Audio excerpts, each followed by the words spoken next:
akasema wal ulama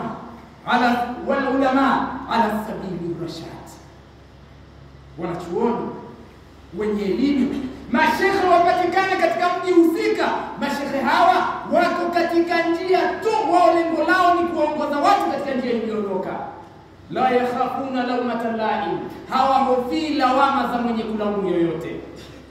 Je, katika miji yetu tunapata wanachuoni wa aina hii, wanachuoni waliopo kwa ajili ya Allah, au ndio tunapata wale wanachuoni kwa ajili ya maslahi? Mtu kwenye msikiti amechelewesha mtu mshahara umechelewa, tena mshahara sio lengo la mwanachuoni. Mtu mwenye elimu ya dini kwanza, wanachuoni wengi wameenda na msimamo kwamba la yajuzu, haifai kulipwa kwa ajili ya dini anayofundisha, lakini wanalipwa hao watu. Unakaa msikitini unagoma kuswalisha eti kwa sababu hujapewa mshahara. Hadha gharibun jidda, inashangaza. Al-imamu adil wa nani wal ulama ala sabili rashad. Wewe sio mwanachuoni katika kumuongoza katika njia ya Allah tabaraka wa taala, bali wewe uko kwa ajili ya yale, kwa ajili ya maslahi yako. Wapatikane wanachuoni, wapatikane watu wenye elimu ala sabili rashad, ambao wanaongoza watu. Wao kila siku wanaumiza umma utakwenda vipi mbele, wao kila siku wataumiza vitu, matatizo haya yatatoka vipi, wala hawaogopi mtu yeyote, hawaogopi kupanjaa, hawaogopi kupata matatizo ya aina yoyote. Wa amma thali, kitu cha tatu, nguzo ya tatu ambao mji utakuwa safi, akasema wal mashayikh, wapatikane wazee katika mji husika.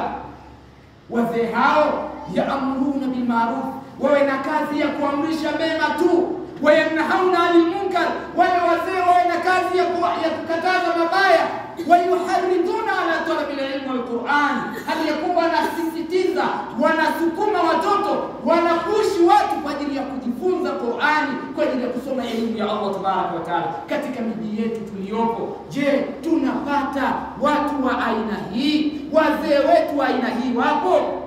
Tunapita mitaani unakuta watu wanakula mirungi, hasa vijana wa Kondoa, kwa mirungi ndio kazi yao. Unakuta vijana wanakula mirungi, hawana kitu cha kawaida tu, wala katika moyo wako haujisikii kitu chochote. Wewe sio mzee husika katika ule mji, wewe mwenyewe unatakiwa utolewe ni balaa katika mji husika. Wal mashayikh, wazee wapatikane, yaamruna bil ma'ruf, kazi yao ni kuamrisha mema, wayanhauna 'anil munkar, wanakataza mabaya. Hatuna wazee katika miji yetu, kazi yao ni kuamrisha mabaya, wanaamrisha watu waasi Allah tabaraka wa taala. Mzee amekaa na vijana, anaona binti anapita, angekuwa enzi zangu huyu angekuwa enzi zangu singemwacha huyu, anapita bidaji hapa na nyinyi mnamwangalia hivi. Dawa ila maasi, mzee lakini anaamrisha maasi. Unakuta mzee yeye ndio yuko mzee ameshikilia msikiti kwa ajili ya kufundisha watoto dufu, kwa ajili ya kufundisha watoto kwenda kinyume na Mtume sallallahu alaihi wasallam. Al-ulama ala sabili rashad wal mashayikh ya'muruna bil ma'ruf.